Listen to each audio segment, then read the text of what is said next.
Kabar digugatnya cerai Dewi Persik oleh Angga Wijaya membuat rekan artis banyak yang menyayangkan.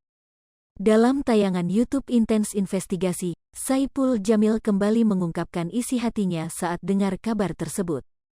Bahkan, Saipul Jamil mempunyai keinginan untuk datang pada saat sidang mediasi tanggal 4 mendatang. "Aku kepengen datang tanggal 4 itu," ungkap Saipul Jamil. Ia juga mengatakan tidak ada yang terlambat untuk memperbaiki semuanya.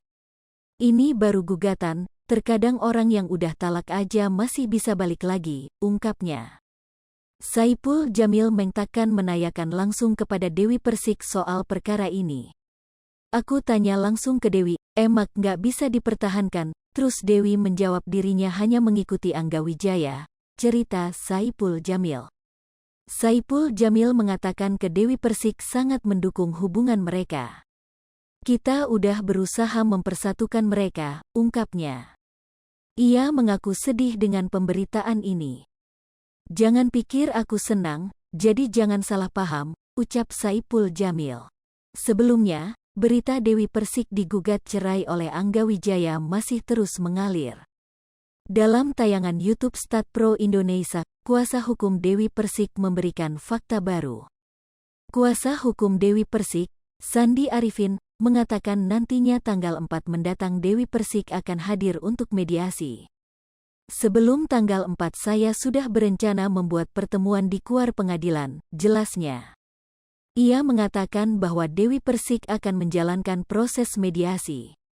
Dan jika hasil mediasi gagal, Dewi Persik akan mengikuti proses hukum selanjutnya, dan diingatkan lagi berpisah secara baik-baik, ungkapnya. Ia juga mengatakan isi gugatan yang dilayangkan Angga Wijaya yakni masalah ketidakcocokan. "Keduanya mempunyai prinsip yang berbeda," ungkapnya.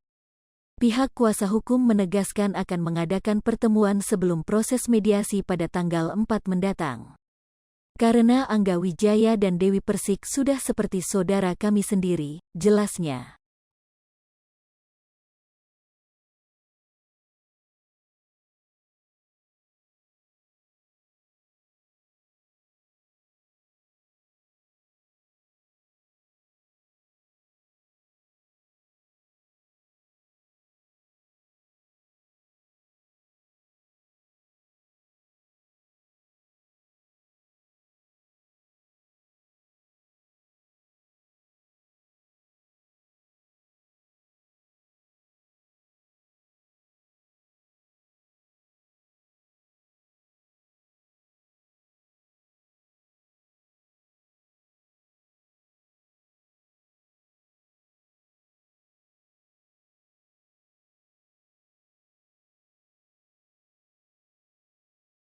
Hai pemirsa Sri Popo TV, jangan lupa komen, like, dan subscribe, serta tonton terus berita-berita terupdate lainnya ya.